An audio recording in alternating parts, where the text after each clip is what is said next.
Sir एक है ना, कोई नॉन है जिनको जिनकी वाइफ को है ना एक बहुत ही, मतलब एक तरीके से बोल सकते हो वो मानसिक अवसाद में है। और रीज़न उसका ये है कि उन्होंने जब मैरिज करके वो अपने पति के साथ कहीं, उनका ऐसा ही कुछ काम था जो फैमिली से दूर, मतलब वो रह रहे थे, मतलब है ना। तो और जो उनके जो पति का जो जॉब था ना, वो थोड़ा बिजी वाला था, मतलब बहुत कम वो उनको टाइम दे पाते थे। तो जो बच्चे की देख रेख करने का काम था ना, वो भी उनके हाथ में ही था। तो इस वजह से क्या है, उनमें क्लैशेस चल रहे थे दोनों पति पत्नी में, लाइक झगड़े वगैरह नॉर्मली चलते ही रहते थे। तो एक दिन ऐसे ही कुछ झगड़ा चल रहा था और पति आई थिंक कुछ ड्रिंक वगैरह कुछ करके आए थे, तो ऐसा कुछ क्लैश हुआ उनके बीच में। तो वो बिल्कुल बहुत गुस्से में आके, नाराज होके बच्चे को लेके बाहर आ गई अपने दूसरी जगह माई के वहाँ पे जाने के लिए। और गुस्से में थी वो, बच्चे को कार का पिछले वाला गेट खोल के बच्चे को, उसके खिलौना भी बच्चे के हाथ में था, खिलौने के साथ ही पीछे वाली सीट में बैठाया, बहुत गुस्से में थी। गेट बंद किया और खुद आगे वाले गेट में गई, गेट खोला, गेट जुड़ा। उसके बाद उसने गाड़ी को बैक दिया और बैक देने में वो जो बच्चा था उसका खिलौने का कुछ एक पार्ट पहले ही पीछे गिर गया था। तो वो जैसे ही अंदर बैठी ना, बच्चा गेट खोल के उसको लेने पीछे चला गया था और उसने बैक दे दी गाड़ी और वो बच्चे के ऊपर चढ़ गई। ओह गॉड। तो ये जो इंसिडेंट था ना, उसके माइंड में इतना हिट कर गया, बच्चा बहुत दिनों तक सीरियसली एडमिट रहा, विद गॉड ग्रेस वो बच गया। बट वो इतना हिट किया उनको, तो वो अभी भी उससे उभर नहीं पा रही है। कई जगह ट्रीटमेंट्स वगैरह ले चुके। तो ऐसी स्थिति को कैसे मैनेज कर सकते हैं, कैसे हैंडल कर सकते हैं, क्या इसमें और कुछ अच्छा ट्रीटमेंट वगैरह हो सकता है? देखो ये ऐसा होता है, जब हम किसी इमोशन के पीक पे होते हैं ना, पीक से भी पीक पे, उस सिचुएशन में कुछ देख लेते हैं ना, तो उसके एंकर बन जाते हैं ब्रेन के अंदर, परमानेंट वो चीज़ एंकर।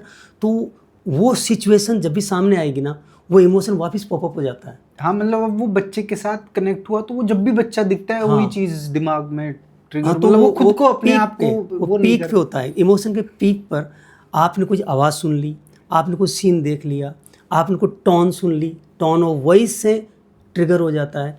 तो इसको बोलते हैं एंकर, एनएलपी में उसको एंकर बोलते हैं। तो ये एंकरिंग हो जाती है।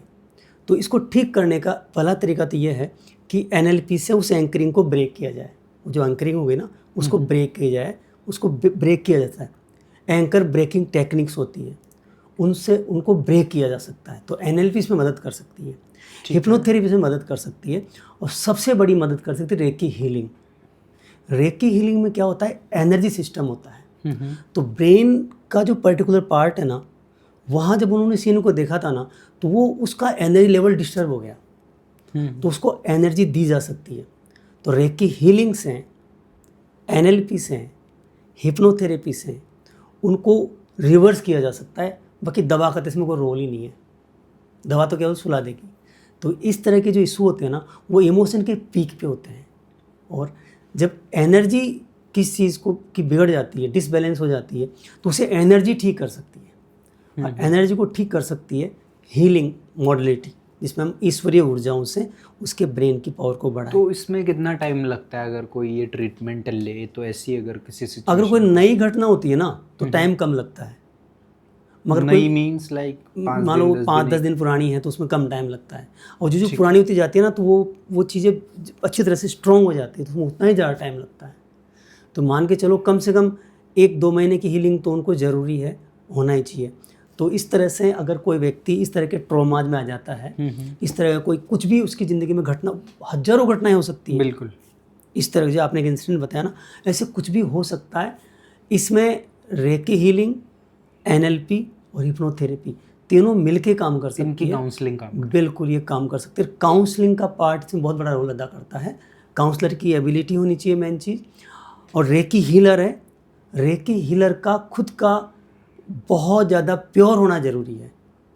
रेकी हीलिंग करवाने से कुछ नहीं होता। केवल हिप्नोथेरेपी में टेलीपैथी काम करती है, वहाँ हिप्नोथेरेपिस्ट बहुत ज़्यादा अच्छा इंसान होना चाहिए। रेकी हीलर वो बहुत शुद्ध व्यक्ति होना चाहिए।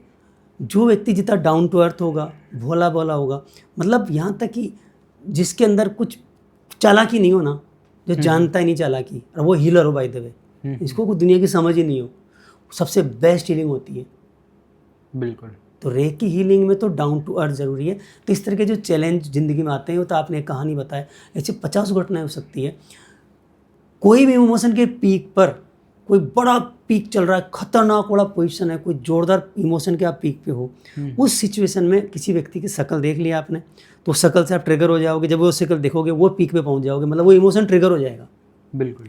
या कोई आवाज़ आपने सुनी उस समय, तो जब भी वो आवाज़ सुनोगे या उस पर्टिकुलर साउंड का टोन और वॉइस आपने किसी पकड़ लिया, उस सिचुएशन आपने कोई टेस्ट कर लिया, तो वो टेस्ट करोगे ना, वो जो टेस्ट करोगे चीज़ खाओगे, वो ट्रिगर हो जाएगा, वो एंकर हो जाएगा। मतलब 10 साल पुरानी घटना, जब आप भयंकर परेशान थे, दुख में थे, या कोई व्यक्ति बहुत पीड़ा में था, वही सिचुएशन बन जाती है, वो मतलब दोनों मैचिंग हो जाती है। मतलब वो उसका एंकरिंग बोलते हैं उसको। मतलब वो 10 साल बाद भी, 15 साल बाद भी, वो जो ही दृश्य दिखता है या वो आवाज़ सुनाई देती है, वो सिचुएशन बनती है जो पीक में बनी थी। मतलब वो आदमी इमोशन के पीक पे था, उसने कुछ देखा, सुना, या उसने कुछ फील किया, तो बाद में वो आवाज़ को सुनाई देगी तो उसी पीक पे पहुंच जाएगा। तो इसको बोलते हैं एंकरिंग, और इसका ब्रेक करना बहुत ज़रूरी है। एंकर एक बार बन गया तो उसको ब्रेक करना इतना आसान नहीं है। और हमारे दिन में बहुत सारे एंकर बनते रहते हैं, छोटे मोटे एंकर बनते रहते हैं, पर ऐसा पीक का एंकर तो कभी, जैसे वो लेडीज़ का ये कितना बड़ा पीक था, इमोशन का पीक था, वो उस पर एंकर बना, और वो भी अपने बच्चे के साथ। हाँ, तो वो एंकर बन गया उस समय। तो वो पता नहीं किससे बना हो एंकर, तो जिस चीज़ पे एंकर बनाना, वही चीज़ उसको रिवर्स कर सकती है। ये एंकर को हम ब्रेक करवा देते हैं, हमारे पास टेक्निक होती है बहुत सारी। तो इस तरह की कोई भी मानसिक प्रॉब्लम हो, ऐसी कोई चीज़ हो, तो एंकरिंग को रिवर्स करके उसको ब्रेक कर सकते हैं।